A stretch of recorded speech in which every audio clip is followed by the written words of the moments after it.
Thank you very much, colleagues. Panelists, could you please give them a round of applause, I think, for doing it and then also giving us time for questions. It's very interesting when Dr. Chen was speaking in Chinese. I think my colleagues from Africa seem to be very prepared. I saw all of them nodding in agreement. So I think you are ahead of the game. You seem to know the language, colleagues. So thank you very much for that interpretation. All right. We now have some good time for questions. I'll be asking you to put up your hand. I'm trying to see whether the gadgeteer has produced any questions yet. Not yet, but put up your hand, then you will be selected. There are 2 mics here. So we'll take about maybe five questions, 5, 6 questions, and then ask the panel. You can, of course, as usual, we are talking about transparency here. Do introduce yourself. Not full CV, please. Say who you are and which professional body you represent, and then ask the questions. You can ask a general question or be specific to which member of the panel you would like to answer the question. The chairman is not being asked any questions, so those are the terms which I agreed. And then we take up from there. If you want to give a comment, please, but it's really got to be very brief, because otherwise, we'll not give many people a chance. So, questions?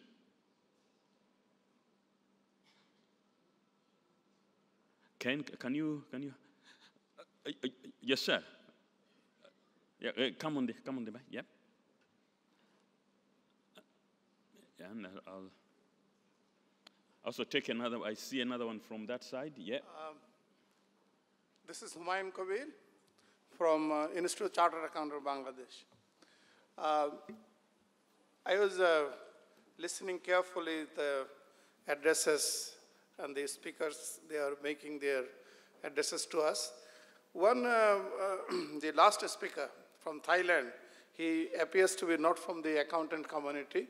And therefore, when he was speaking that a bribe given by US companies to his country, those are in charge of governance, and the company was recorded those expenses as a social responsibility expenses, and audience was laughing. The fact is this: the corruption is universal and it is embedded in every country, every society. Maybe Transparency International, they rank 1 or 2nd company. My question is, from a corporate side point of view, when the people are in authority, they are compelling the company executive, they pay for this corruption. They're abusing their power. And obviously, there's a dilemma. You see, how and where we should recuperate. And when you say that it will be very easy to say that you should become whistleblower, you should do and this and that. But I'll just recall without naming, think of a situation in Indonesia when Suharto regime was operating, or even now towards South Korea, when Mr. Park Chung-hee was administering that country. And a lot of countries now is similar in nature now. So may I ask you to those who are in podium, how and what should be our responsibility? We are in company side. Where should we book for this thing? Because these are very much embedded in every society. Thank you. Okay, panel, anyone, can you note that? Okay, we got that. Yes, next.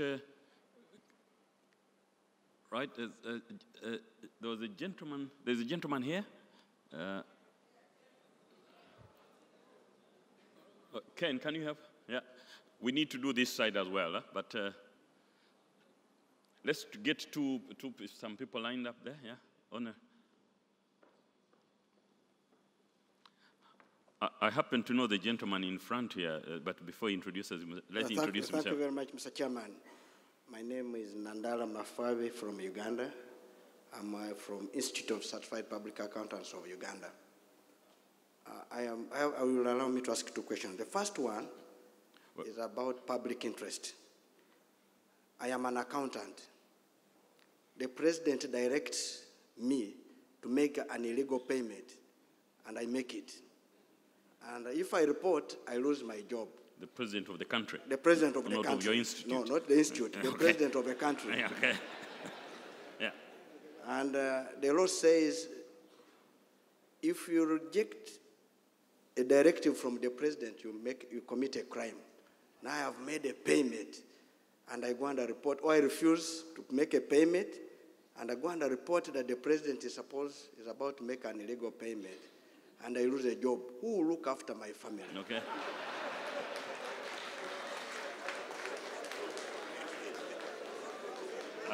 Okay. That's the first one. Yeah, a quick then second. The second one,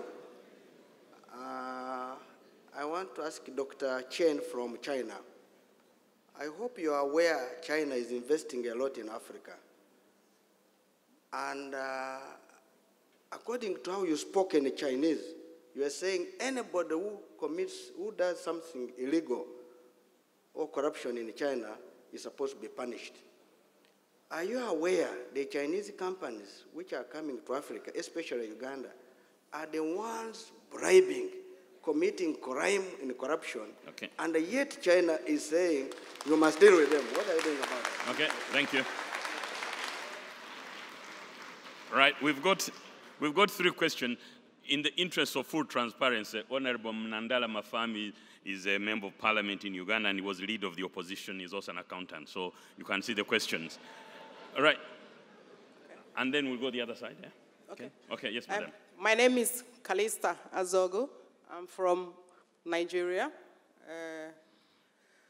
My question is this. I think that one of the greatest problems I have seen so far in my experience is the fact that the professional accountant is not protected. So if there could be an international standard that can protect the accountant, then we'll be getting very close to fighting corruption more effectively. Because the point is that the balance, striking the balance between when you want to serve, for instance, your country, or when you want to be loyal to your job, or when you want to be confidential to your client, it's very difficult. At what point do you decide to lose your job? In the interest of the people? At what point do you intend to lose your economic means of living at the interest of other group of people, the community? I think that this is what I want to ask. I am not aware that we have such an international standard that can protect the accountant. If not, when are we going to have one? Thank you. Okay, thank you. Right, now let's go. Can we go this side now? Let's go take 3 questions from this side. Yes, sir. Alderucho from Argentina. The solution is a good family or a good education or a good bank in our country. You understand? So he's giving us the solution. So, can I? Yeah. So 1, 2, 3. The other gentleman, if you could come to the mic. Yes, sir. Yes, I'm Juan Rogers from Panama.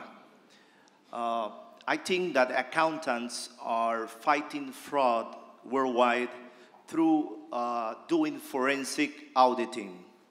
But the problem is that to fight fraud and corruption, the accountant need to know about fraud and corruption. There's more than 300 types. So if we gotta prevent, deter, combat, investigate, we need to know that. So my question is, if you think, the panel think that there is a need of robust standards and norms that can give the accountant that potential. Thank you. And the last one, and we take a round of questions, then come back. My name is Joseph Hyde from Ghana. We've been talking about public interest and corruption in public life. But generally speaking, when we talk about corruption, we tend to look more to the public sector than to the private sector. We tend to indicate probably that corruption is more rife in the public sector than in the private sector. But I want to just call your attention to two things. The private sector thrives on meeting the demands of competition and to overdo the other competitors' efforts. By this I mean, you have a situation where there is a contract to be awarded, and one competitor goes forward and does what he should do. Goes through under the table, and you are sitting down looking on. The next time they come and tell you that, well, you have lost it, no matter how good you are, you have lost the contract, it means that you won't be in business.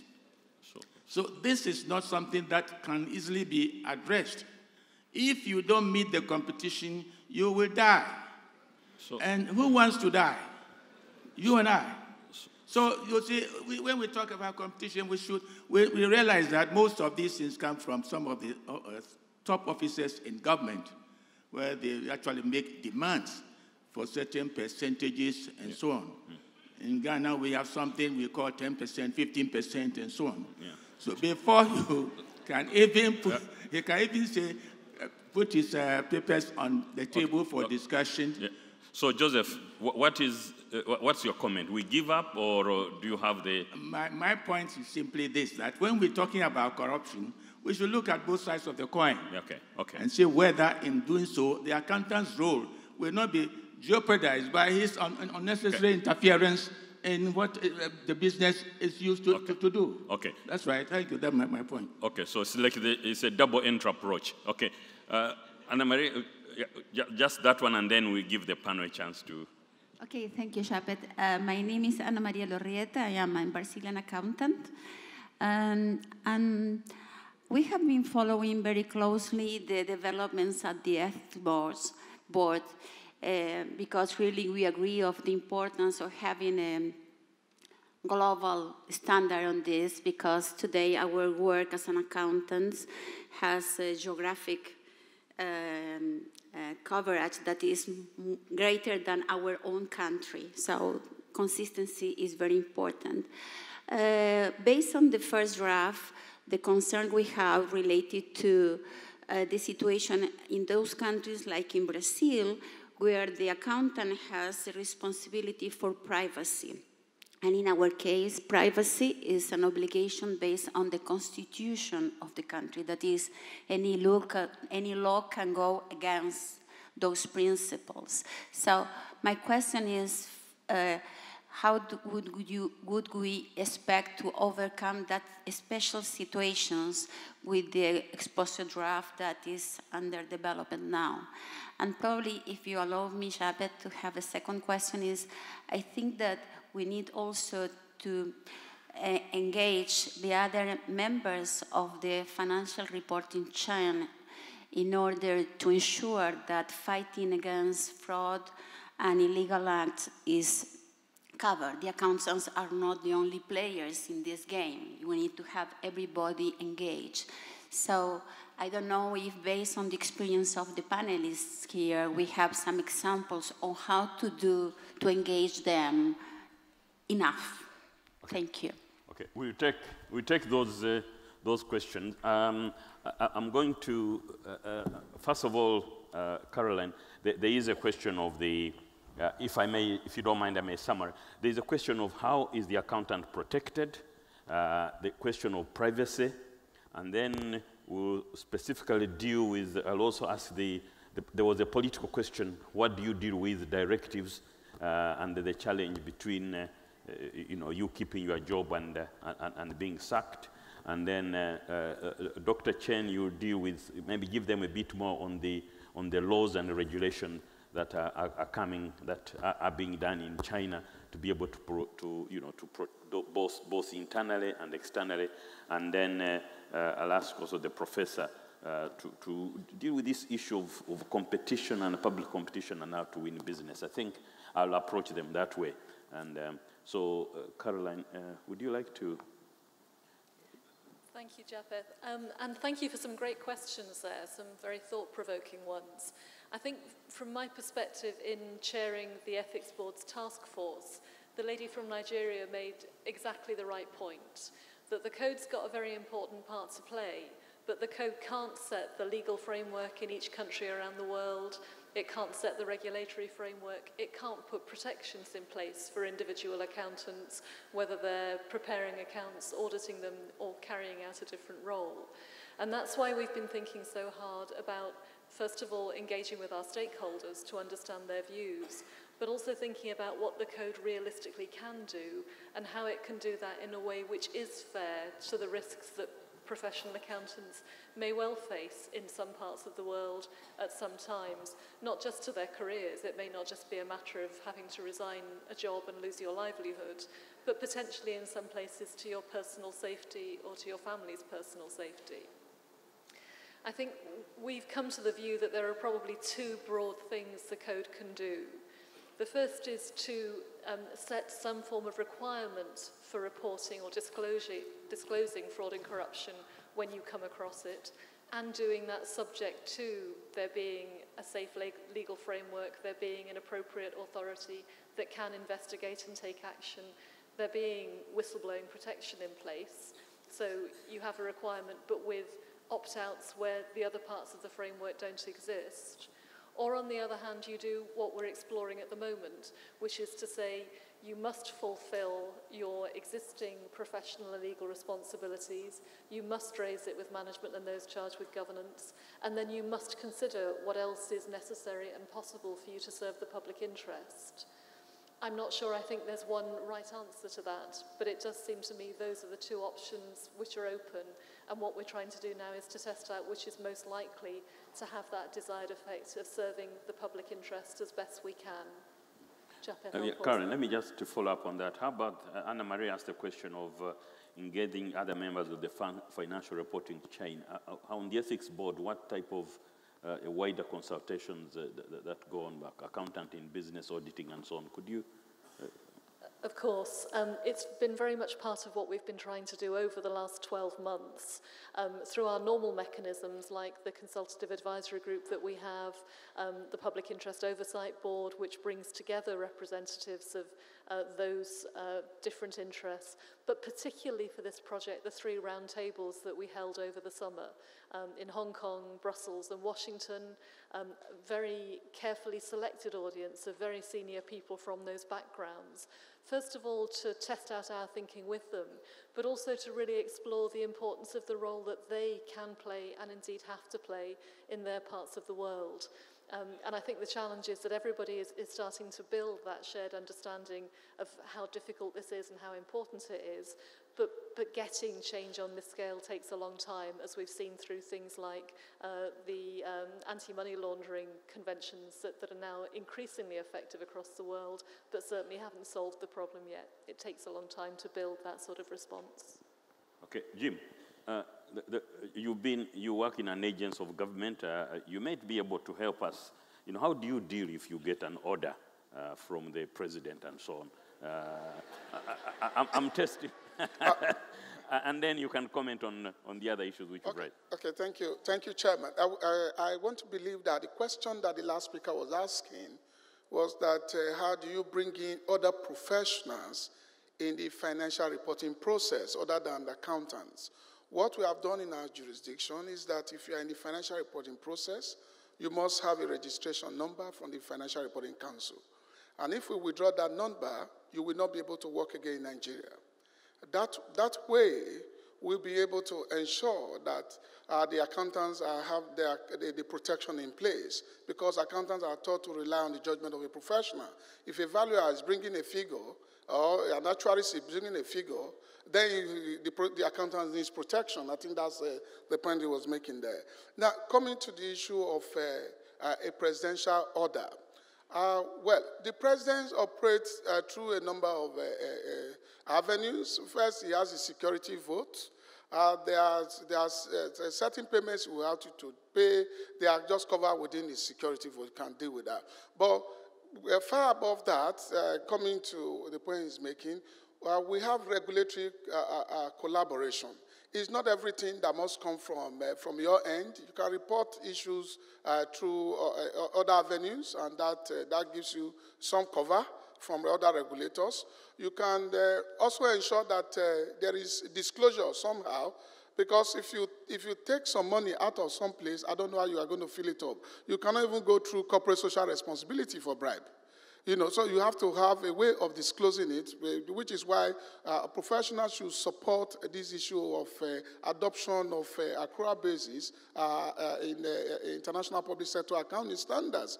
Professionals should actually put pressure on government when it's coming to, when you have to deal with setting regulations. Don't forget, in my presentation, I did mention that what is the environment of the professional accountant? That is very key. You should comment on a number. Somebody said, what do you want? A good family, a good education, or a good bank? I think what you need is a good legacy, because I don't know how you intend to do with it. What do you want people to say after you leave this scene? That is what is important. Will you be missed? If you want to have a legacy, then you go ahead and do what you think is right. That's my answer to my friend there. Then accountants are fighting fraud, and they are using forensic, and you do believe that we need a robust standard. You don't need, the issue really is not that there are no policies in every jurisdiction. It's a gap between the policies and the implementation. If you want elaborate standard, they can design all manners of standard for you, but what do you do with the standard, really? It's still boiled down to the person. It boils down to your environment and how you intend to ensure that there is openness. If we are supporting transparency in our application, I think we'll be heading on straight on. Let me allow that speaker to speak, Chairman. Thank you very much. Dr. Chen, can you just give more explanation, especially how the rules and so on will apply to those operating overseas and so on? Maybe you can give some more elaboration. And any other matter you'd like to comment on here. Thank you.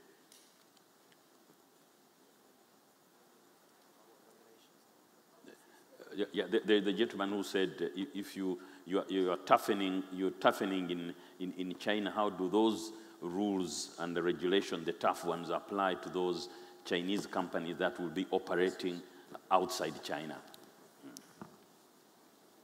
Yes, it's really tough, question, Yeah.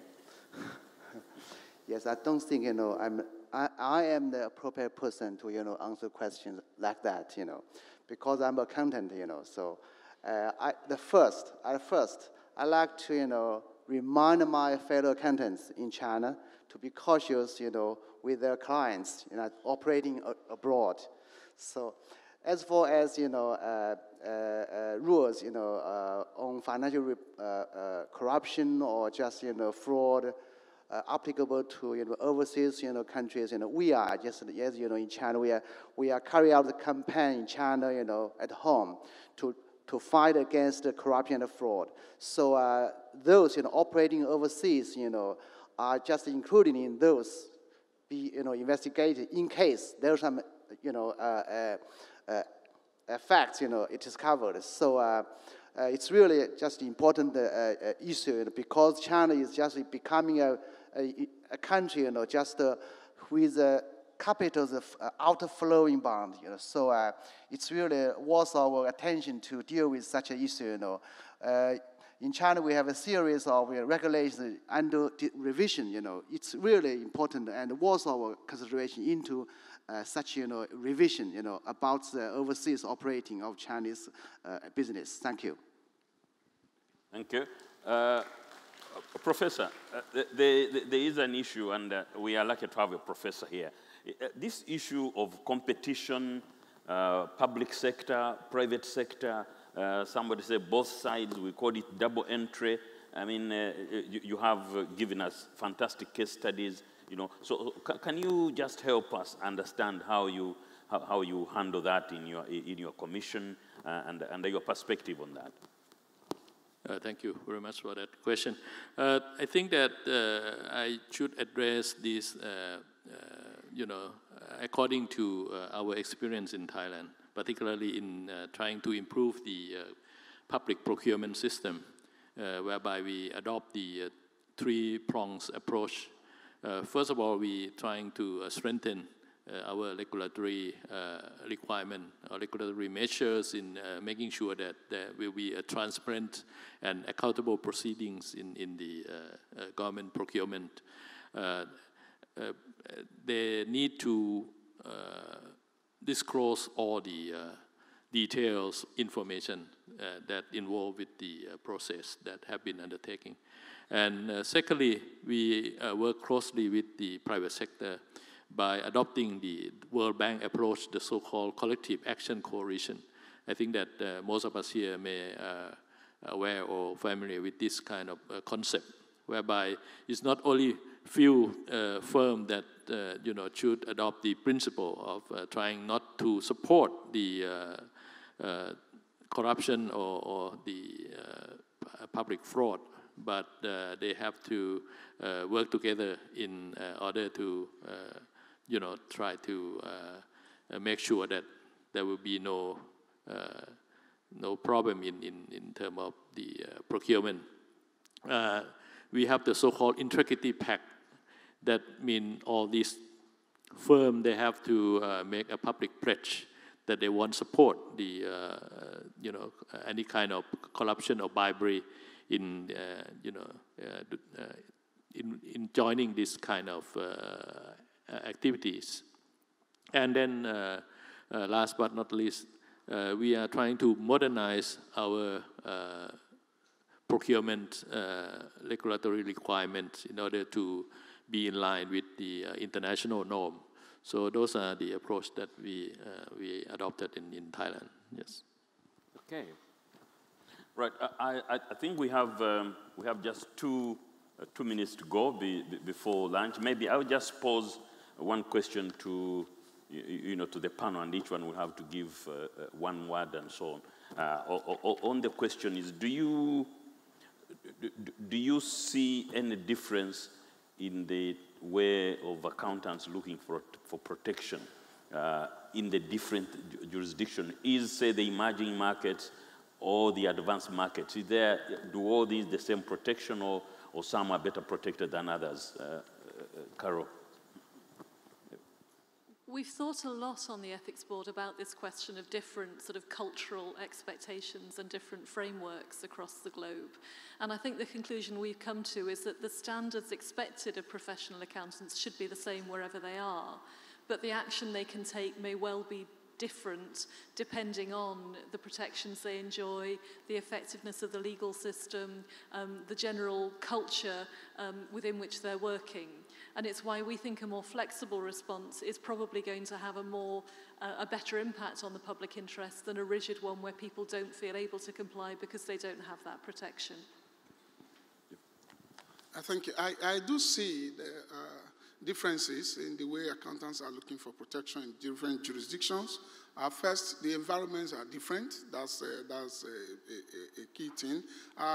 The solutions may give the same results. That's the way I see it. First, in my jurisdiction, for instance, within the Financial Reporting Council at ESEF, we have a section 8N that says that the external auditor, if he has a qualified financial report, he should report it to the Financial Reporting Council, and that account will not be announced on the floor of any exchange, if it's a listed company, until the accounting issues are resolved.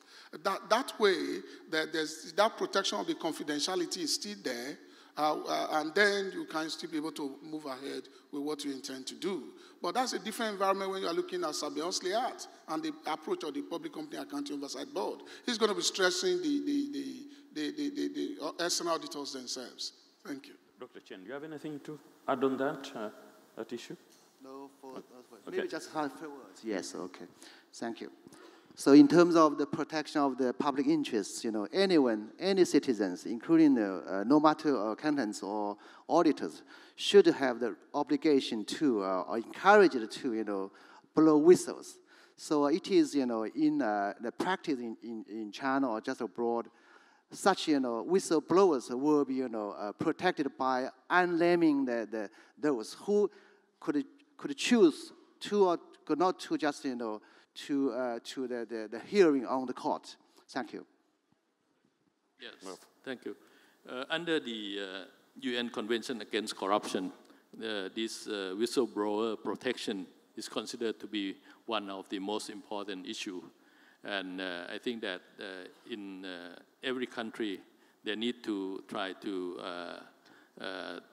amend their law in order to make this kind of whistleblower protection or witness protection as part of the enforcement in order to ensure that they will be protected if they, comply and cooperate with the authority in disclosing any kind of corruption activities at all. Okay. Well, thank you very much, Professor. Thank you. Just we have one small function to do. Ken, have we do that? But otherwise, I would like to thank you very much for the wonderful questions and good audience, and my colleagues, the panelists, for really keeping time and giving us very, very strong views and opinions. And we would have taken more questions had we had the time, but we would like to thank you very much. But there's one small, there's just, we are, although there is no corruption here, but we are getting some gifts, appreciation of the work which the people have done. So thank you very much. So who is giving them out? I can give it to you. Okay, I can give it. Okay. So they are all below the threshold for declaration in your different countries. Yeah. Okay. Well, thank you very much. Can you please? Thank you.